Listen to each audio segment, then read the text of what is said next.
if an election is called, this union is ready. So next time you may be speaking at our conference, it will be as our Prime Minister.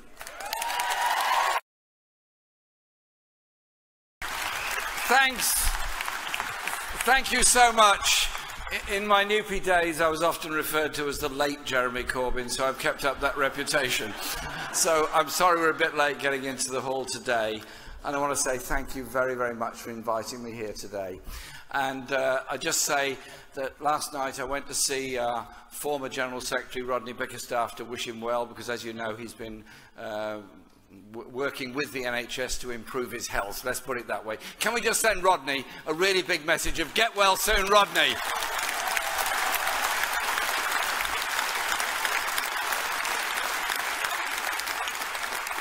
And it's a great pleasure to be back here in Brighton for the first time since the election. Not only did the Labour Party increase our majority in Hove from just over 1,000 to almost 19,000, but we also gained Brighton Kemp Town. And I was talking with members of the local party last night, and brilliant Lloyd Russell Mole overturned a Tory majority of almost 700 into a Labour majority of 10,000. The biggest majority that any MP of any party has ever held in that constituency. Well done, Brighton Labour. Well done, Russell. And here in the South East, overall, Labour increased its vote by a fantastic 63%, a figure only beaten by the southwest of England, where we increased our vote by 73%. These are figures which show that there are no unwinnable seats for Labour now.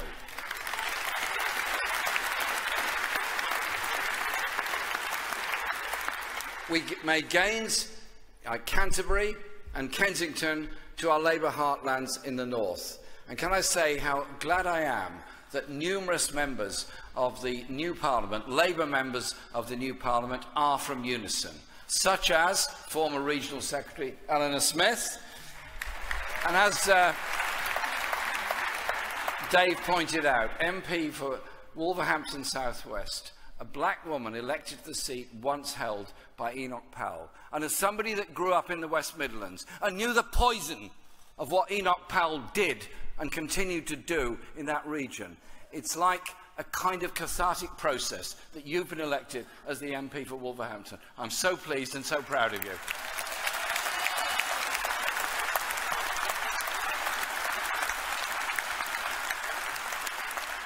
Theresa May and the Tories are now weakened and divided.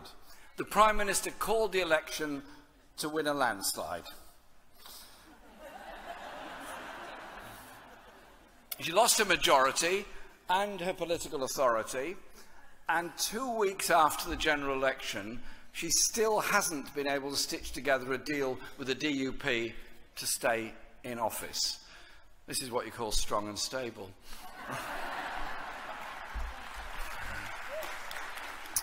While we have been strengthened across every part of the country in our drive to form a Labour government to deliver real change and transform people's lives, and although we did not win the general election, there is no question that it was a real advance and a success for the Labour Party and for working people all across the United Kingdom. I'm very proud of the result we achieved, but we've got to go a bit further. Against the predictions of the experts, that was achieved by putting our manifesto and our popular policies centre stage, a message of how the country could be if it was governed for the benefit of the many, not the few.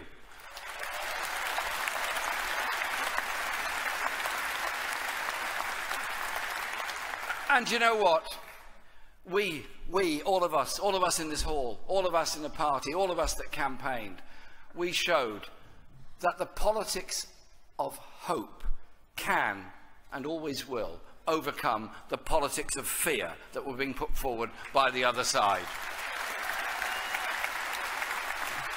And this election created a movement of all the people, of all ages, all religions, all ethnicities and all backgrounds. Our strength is our unity. Our determination is to change this country for the better. and to win the next election whenever it comes, as soon as it comes, to form a Labour government in Britain.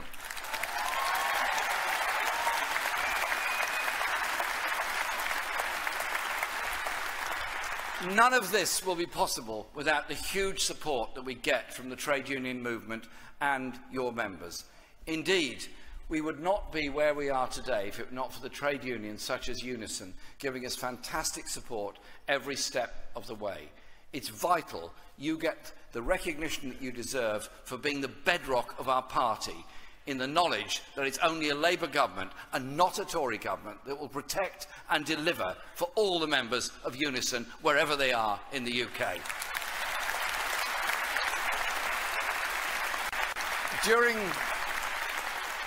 During the election campaign, roughly half of all the money the Labour Party raised was from private individuals, giving on average £20 to £30 each, wanting to help our national campaign. And I'm very grateful to all those people that sent often quite small donations to our head office to help the campaign or to local parties because they wanted to see things done differently. They made the sacrifice that we might all help them to overcome the problems they face in their lives. The other half of our income came from trade unions. I don't apologise for that. Actually, I'm very proud of that, the support we've got from trade unions.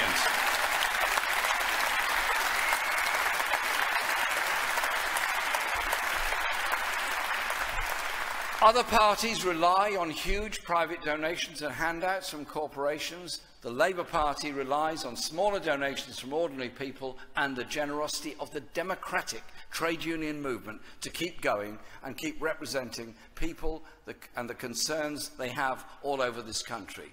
But it's not only the financial contribution, it's also the practical help and participation, which I must thank the union for. The Unison campaign, led by your General Secretary Dave Prentice and managed by Liz Snape and Lucy Hindley, gave a massive boost to the overall campaign. Whether it was articles and adverts in newspapers highlighting the need for care in our NHS and an end to the dangerous cuts in community policing, or if it was the social media campaign and Facebook advertising seen by over 8 million voters, or just your targeted campaign on the ground, knocking on doors, listening to people's concern and letting people know about how a Labour government would end Tory austerity to benefit them and their families. So my thanks to everybody from Unison for all that you did to support our campaign, and for all I hope that you will continue to do to ensure that a Labour government is acknowledged by all clearly to be now within our reach. We're nearly there. Theresa May and the Tories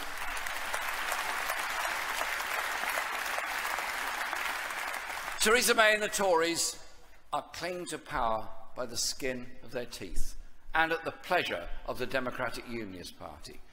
But Labour will oppose this weak Conservative minority government, both in Parliament and outside, every step of the way.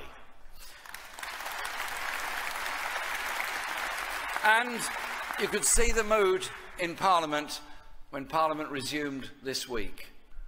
One side allegedly won the election and sat there with long, glum faces. The other side, the opposition, are the government in waiting, and that is exactly what we are.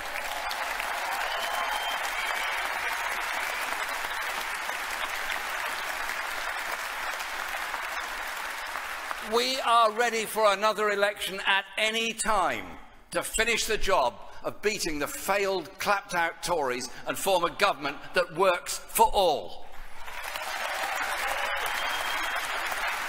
The last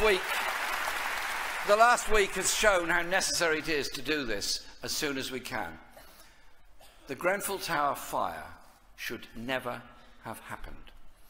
Every single one of those deaths could and should have been avoided.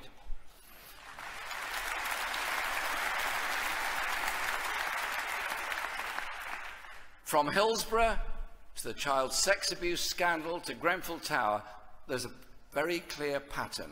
Working-class voices are ignored by the powerful and their concerns are repeatedly dismissed. The Grenfell Tower residents The Grenfell Tower residents themselves had raised concerns about the lack of fire safety in the block. The Grenfell Action Group had warned, and I quote, "It is a truly terrifying thought, but the Grenfell Action Group firmly believes that only a catastrophic event will expose the ineptitude and incompetence of our landlord." So not only should more have been done to prevent those tragic deaths, but the Prime Minister has now had to publicly apologise for her government's pitiful response in helping those who had lost their homes and lost their loved ones in that disaster. A tower block in flames due to poor building quality and heroic response by the fire and rescue service, who are dangerously overstretched and understaffed, and a government and a local government response that has left victims sleeping out for a few days under bridges as they had nowhere else to go. Make no mistake about it, this is the brutal reality of austerity economics that has failed in its own terms and leading to falling living standards, rising inequality and disasters. We've always known that austerity was a choice made by those at the top, which has harmed the lives of many to maintain the privileges of a few, but has had absolutely devastating and frankly inhumane consequences for those at the very bottom of our society. Of course, now the government offers warm words about the bravery of our firefighters and the commitment of our public sector workers who've worked round the clock to organise a response to Grenfell Fire and all the other recent attacks, including the one in my own constituency last Sunday night. Only this week, we've again seen the brilliant role by the emergency services in dealing with the terrible attack that I referred to in Finsbury Park, as well as the resilience and strength of our communities, who refuse to be divided and set against each other. But it's not good enough. It's not good enough to be grateful to our public sector workers only at moments of crisis and disaster. You deserve dignity at work, and the public deserves the dignity of well-funded public services. It's the police, the PCSOs, they're the ones who make our communities safer, and it is their knowledge of their communities and local intelligence gathering that helps prevent terrorism. Terrorism is not defeated by tearing up our human rights or by dividing our communities. It's defeated by our unity.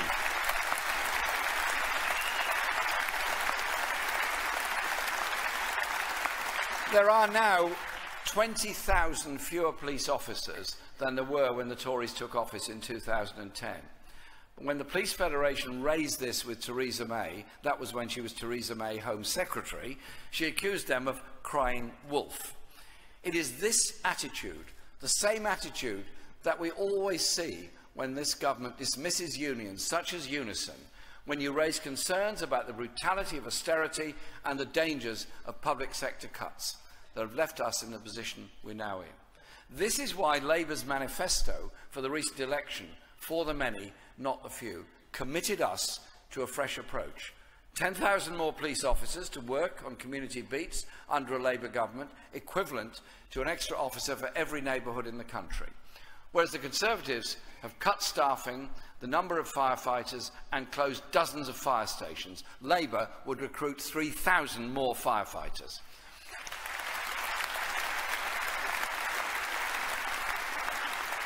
This is the only way to keep the people safe and ensure that current firefighters are not demeaned by being run into the ground with physical and mental exhaustion by excessive shifts as they're brought into one disaster after another.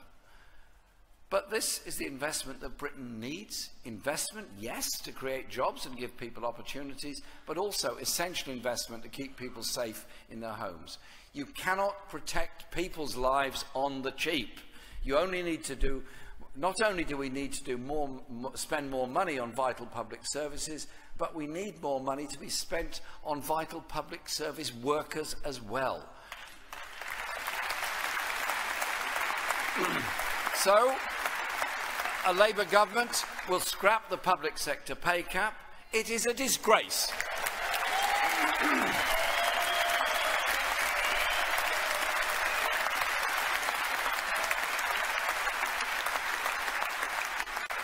It is a disgrace that the National Health Service nurses are paid 14% less today in real terms than they were in 2010.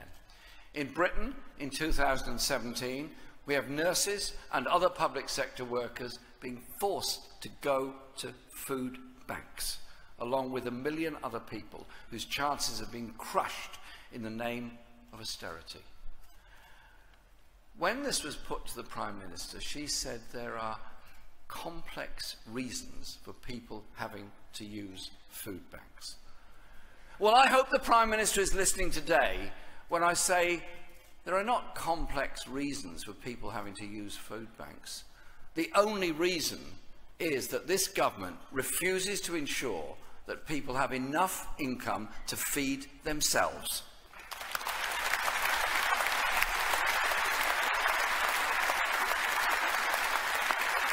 So ending the pay cap is a necessity.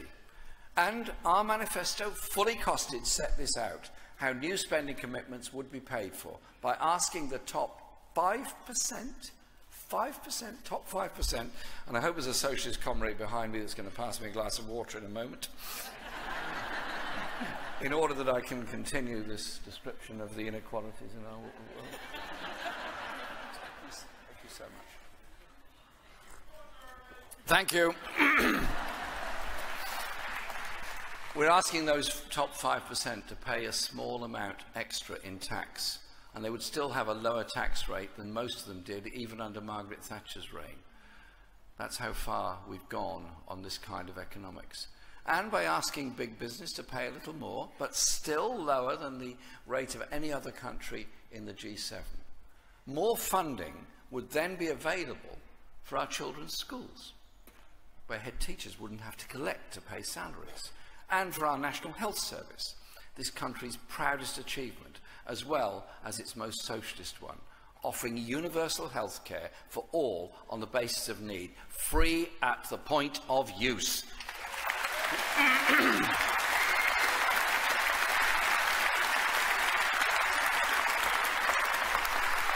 This is a sacred principle for the overwhelming majority of people in this country, but it's one that the Tories have seriously put under threat through chronic defunding and creeping, well, almost galloping in some cases, privatisation through our hospitals. We're committed to ending this. We will halt the dreaded and much derided sustainability and transformation plans.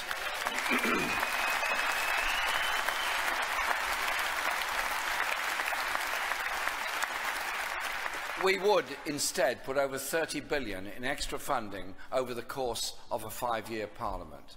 That is absolutely essential to ensure that NHS staff have the conditions which they deserve and everyone has the NHS services they deserve and I believe are entitled to. We would protect people by introducing legislation and imposing legal requirements for minimum staff levels in the NHS. Many NHS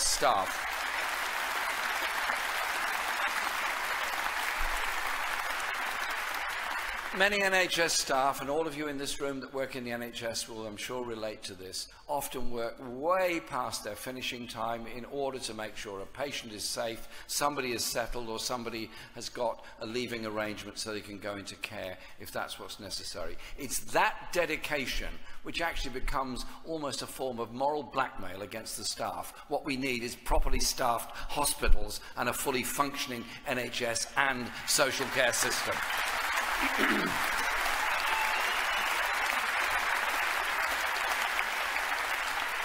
And we are committed to the reintroduction of the nurses' bursary scheme and funding health-related degrees.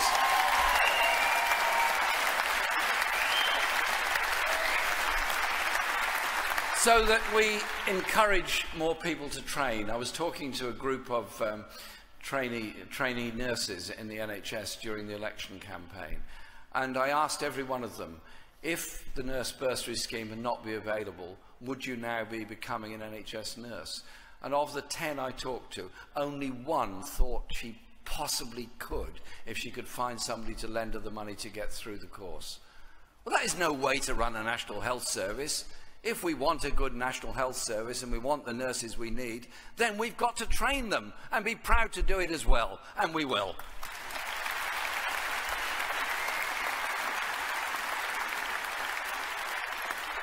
We will also immediately guarantee the rights of European Union nationals, protecting the tens of thousands of them working in our health and social care sector.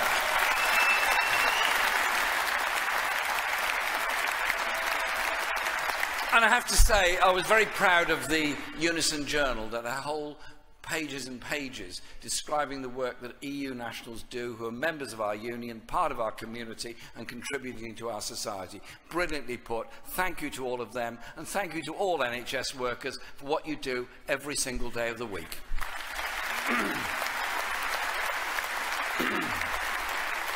Yesterday, the Prime Minister put down her first offer in Brussels on the rights of EU nationals after Brexit. But as our Shadow Brexit Secretary Keir Starmer has said, people should not be used as bargaining chips in the Brexit negotiations. And what she has floated falls far short of the full guarantee Labour would make. This isn't just the right thing to do, it's also the best way to guarantee the rights of British nationals living all across Europe as well.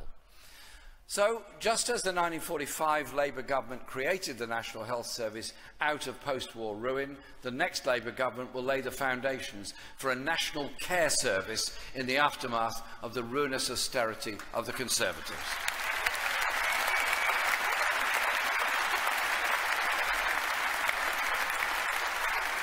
We will ensure that all care workers are paid a real living wage reaching £10 an hour by 2020. Improving social care is so essential in providing dignity in old age and giving independence to those who are vulnerable or of a disability or a mental health condition. Only a universal approach will be sufficient to tackle the problem.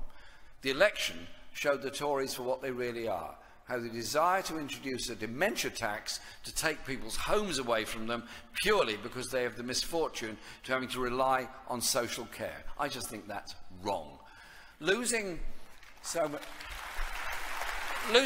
many seats in the general election has forced the Conservatives into abandoning their social care plans, abandoning their plans to bring back grammar schools and to scrap free school meals for those children that get them at the moment. The election showed the public is with us. People know from their experience that privatisation has failed, that austerity has failed, that it has damaged services and held people back. The Labour Party and the entire Labour movement exists so that working people's voices are heard. I'm proud to be a Unison member, and I worked as an organiser. Unison does excellent work representing public service workers, ensuring your voice is heard on cuts, austerity, workplace rights, pay and public services. The government is dropping so many of their proposals, shows they've heard us, and now the Conservatives need to hear us on declining living standards, falling wages, public service cuts from the NHS to schools to social care. But if this election, with increased turnout, was about people's voices being heard, we must ensure that the next election is people's cheers of hope. Hope for the better society that is possible. Hope for the better country we could be. Hope for a Labour government that will bring equality, opportunity and prosperity. Together we can make that happen.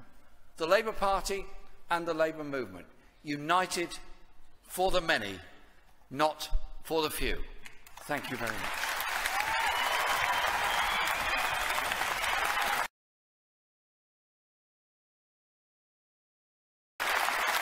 Thank you very much. Be of good cheer. Election will come soon and we'll win, all right? Thank you very much.